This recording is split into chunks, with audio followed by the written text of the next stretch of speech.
Bismillahirrahmanirrahim. Assalamualaikum warahmatullahi wabarakatuh. Alhamdulillahirrabbilalamin. Wa bihi nasta'in umur janawatin. Wassalatu wassalamu ala asrofil anbiya'i wal mursalin wa ala alihi wa sahbihi ajmain amma ba'du. Puji syukur kehadirat Allah Subhanahu wa taala yang telah memberikan kita kesehatan, kesempatan sehingga kita dapat melaksanakan sholat Jumat berjamaah di Masjid Baitul Karim dalam keadaan sehat walafiat. Sebelum khotib naik mimbar, akan saya bacakan informasi keadaan saldo kas Masjid Baitul Karim per tanggal 31 Januari 2025. Untuk saldo kas tanggal 24 Januari 2025 sebesar Rp93.367. Adapun untuk pemasukan 24 Januari 2024 infak Jumat sebesar Rp145.000, infak dari Majelis Taklim Nurjannah sebesar Rp92.000, jumlah total Rp237.000. Adapun untuk pengeluaran 24 sampai dengan 26 Januari 2025 sebesar Rp254.000. Jadi jumlah total pemasukan saldo dan pengeluaran adalah Rp936.367. Adapun untuk petugas khotib pada kali ini adalah Ustadz Abu Febrian. Diinformasikan kembali kepada jamaah yang membawa handphone untuk dinonaktifkan terlebih dahulu dan mengisi soft yang ada di depan yang masih kosong.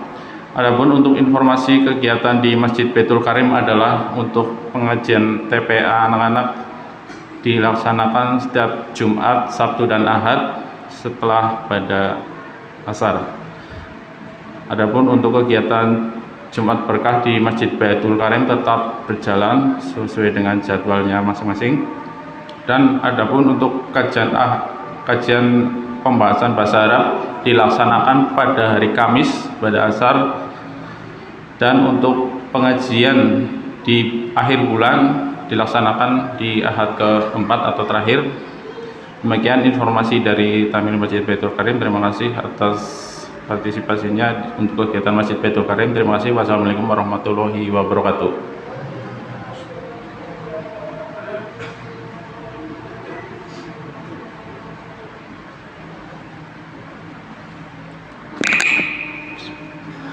Assalamualaikum warahmatullahi wabarakatuh.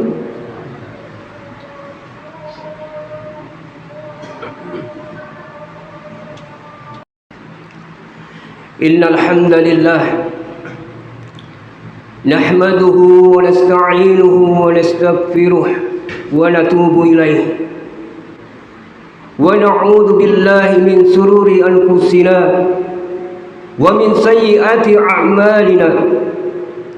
May yahdihillahu fala mudilla lahu wa may yudlil fala hadiya lahu.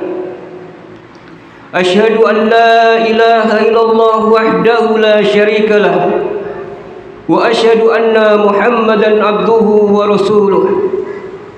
Allahumma salli wa sallim wa barik ala nabiyyina Muhammad wa ala alihi wa ashabihi wa man tabi'ahum bi ihsanin ila yaumil qiyamah.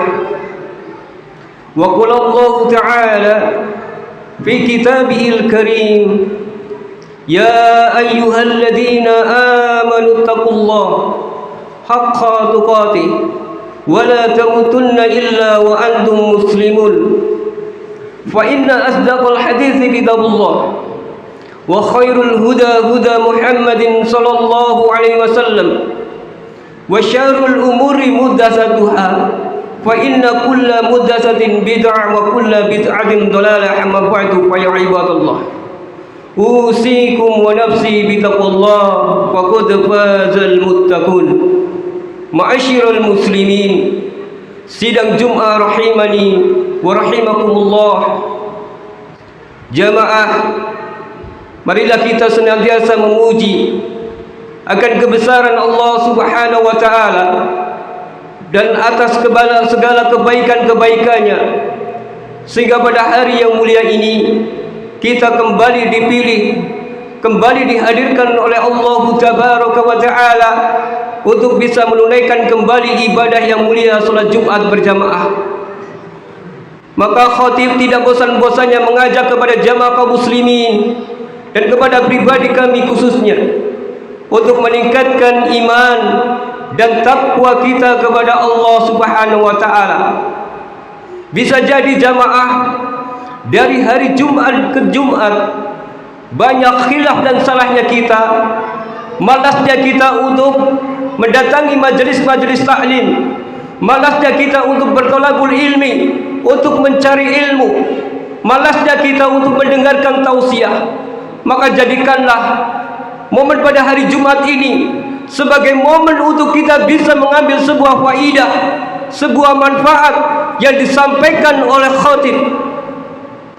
Karena fakta yang terjadi jamaah kaum muslimin, kadang-kadang sebagian dari kita karena kesibukan dari urusan-urusan pekerjaannya datang ke masjid pada hari Jumat hanya untuk melaksanakan sholat Jumatnya saja dengan meninggalkan khutbahnya.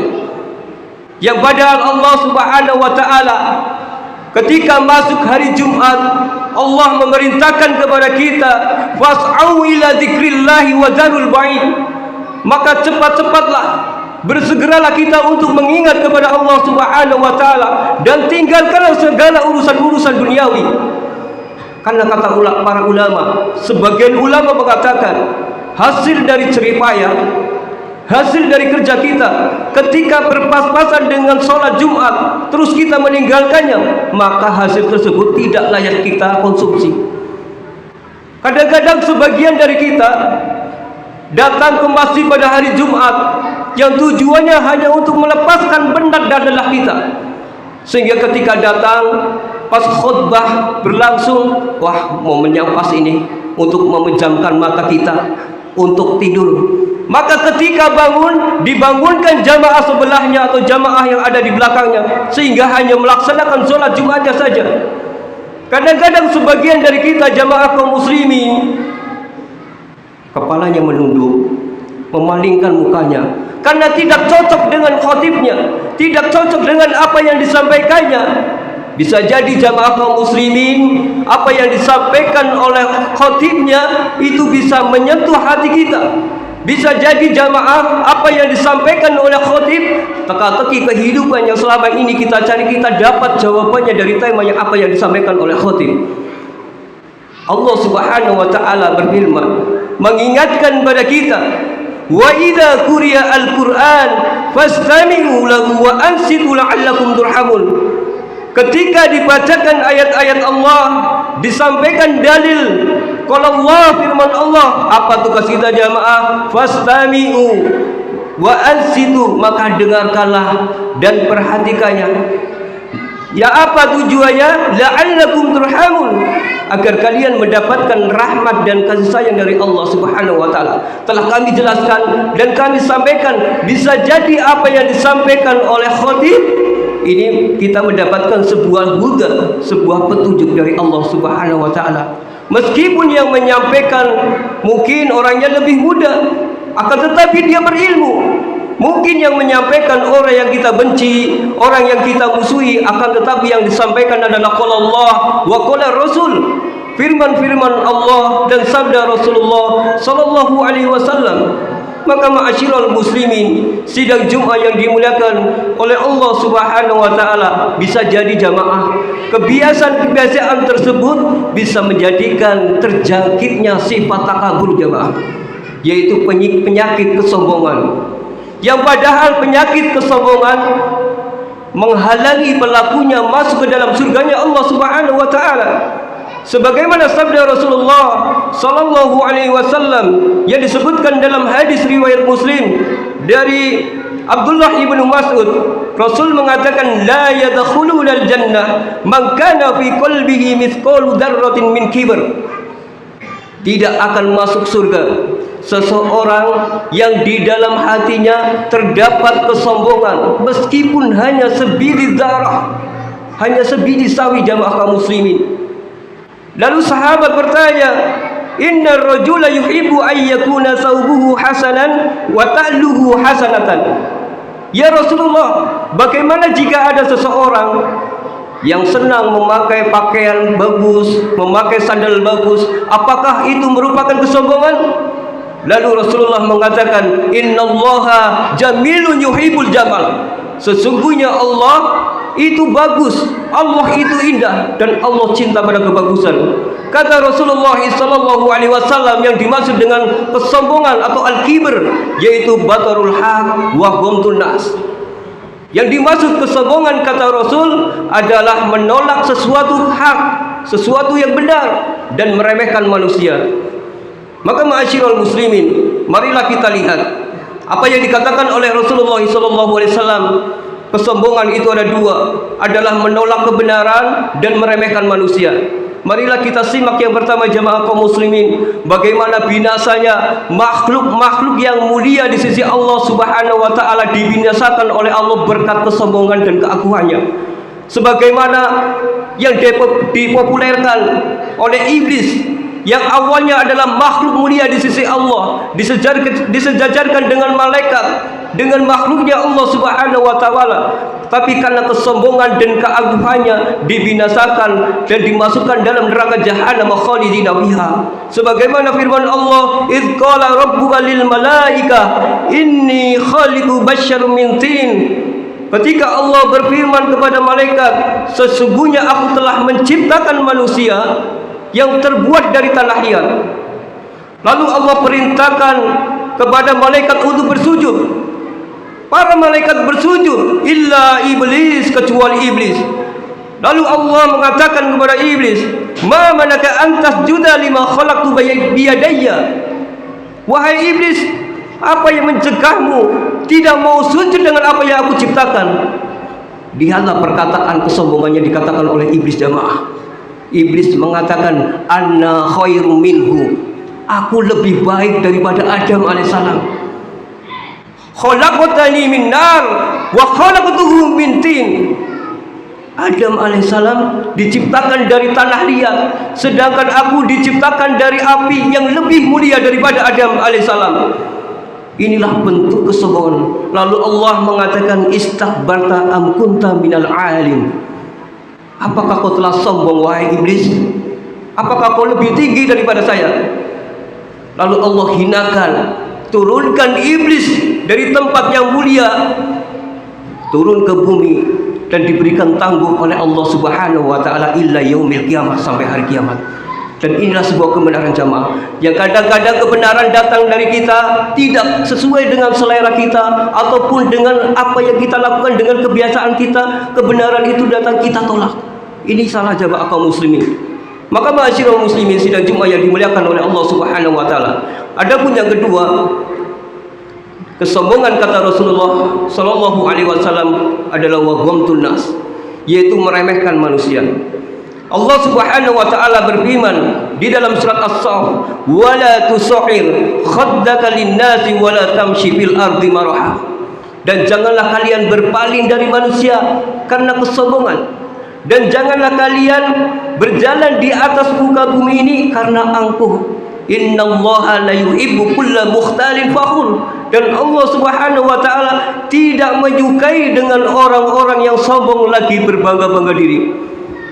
Biasanya, jamaah, orang-orang yang mendapatkan penindasan, celaan, kedzaliman, ini orang-orang yang memiliki martabat rendah, orang-orang miskin, orang-orang yang lemah yang biasanya mendapatkan celaan tersebut. Ini jadi contoh, jamaah, contoh saja. Mungkin orang-orang yang memiliki nasab yang mulia, dia akan merendahkan nasab-nasab yang ada di bawahnya. Seorang pemimpin, seorang direktur dalam perusahaannya, dalam perkantorannya, dia semena-mena terhadap pegawainya. Ataupun orang yang memiliki strata sosial di masyarakat, memiliki kelebihan kekayaan, dia merendahkan kepada orang-orang miskin. Dan Allah Subhanahu wa taala menilai kemuliaan tersebut dari ketakwaan. Inna akramakum indallahi atqakum. Kata Al-Imam Al-Ghazali, beliau mengatakan, kesombongan adalah penyakit akut yang sangat ganas, yang bisa membinasakan orang-orang yang terkemuka dari kalangan para makhluk, dan sedikit sekali yang bisa selamat darinya, baik dalam kalangan ahli ibadah para alim ulama, para kiai, para ustadz, para tokoh-tokoh agama. Dia diberikan kelebihan dalam masalah agama, bukan berbangga-bangga diri, bukan menyombongkan diri, akan tetapi dijadikan untuk meningkatkan derajatnya di dalam surganya Allah Subhanahu wa taala. Maka ma'asyiral muslimin, inilah bentuk-bentuk kesombongan yang disebutkan oleh Rasulullah sallallahu alaihi wasallam. Maka kata Rasulullah, tidaklah pantas kita sebagai makhluknya Allah Subhanahu wa taala untuk menyombongkan diri kita, karena kita memiliki kelebihan, dan tetap tanamkan sifat tawadhu, yaitu rendah diri jamaah. Di dalam hadis qudsi Allah Subhanahu wa taala berfirman, kesombongan adalah jubahku dan keagungan adalah pakaianku. Maka barang siapa yang mengambil salah satu di antaranya, akan kulemparkan dirinya masuk ke dalam nerakanya Allah. Aqulu qouli hadza astaghfirullah li wa lakum wa lisairil muslimin fastaghfiruhu innahu huwas samiul alim.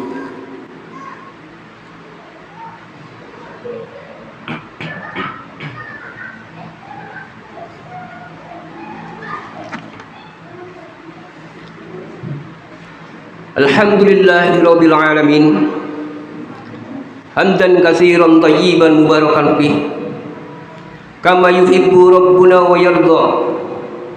Asyhadu an la ilaha illallah wa asyhadu anna Muhammadan abduhu wa rasuluh.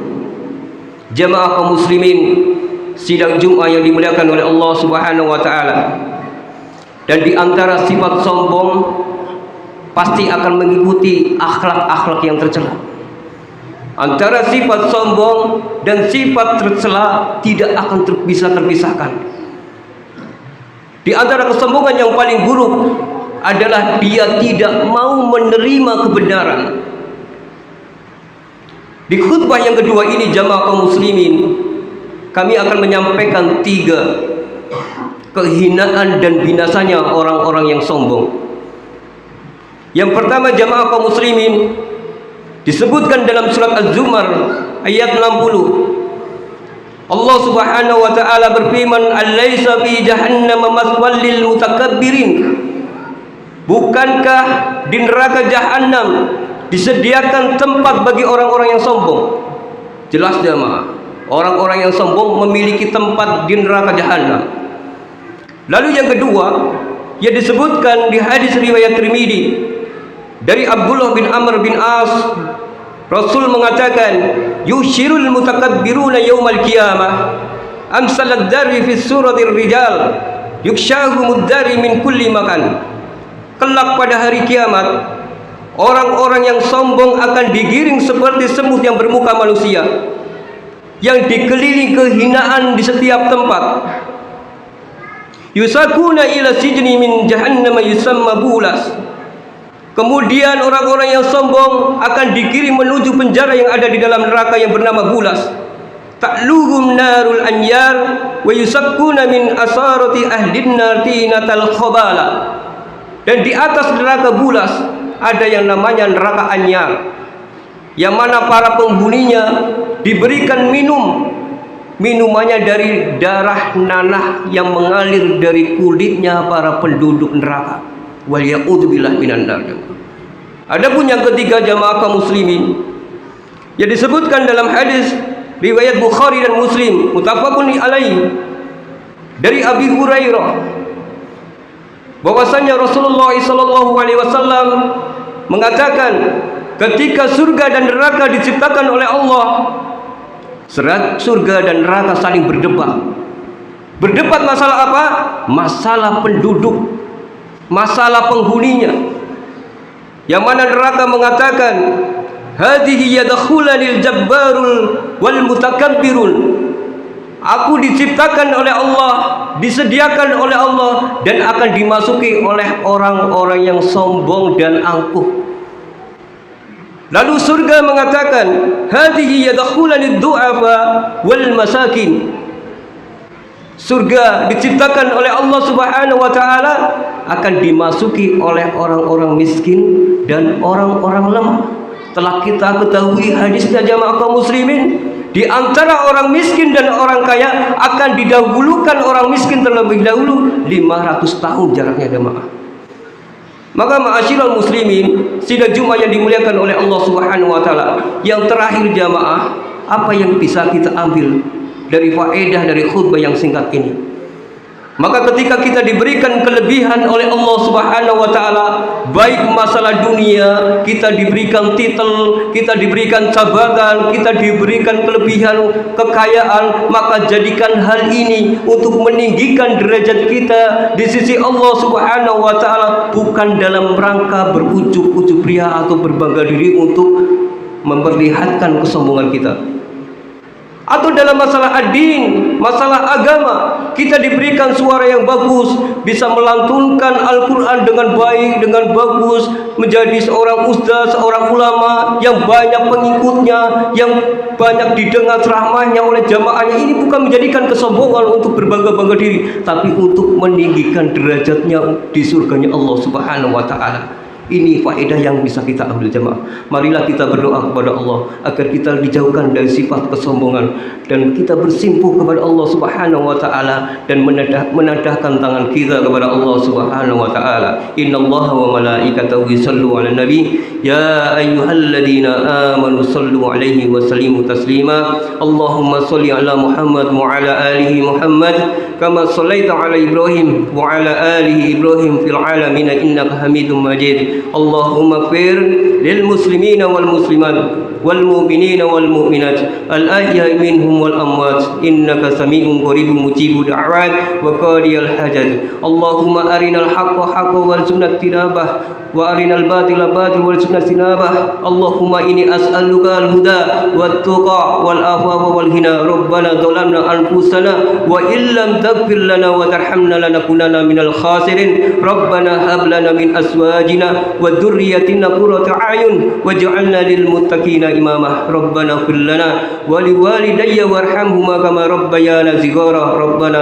atina fid dunya hasanah wa bil akhirati hasanah wa qina adzabannar. Subhana rabbika izzati amma yasifun wassalamun alal mursalin walhamdulillahi rabbil alamin wa la dzikrullahi akbar wa aqimus shalah.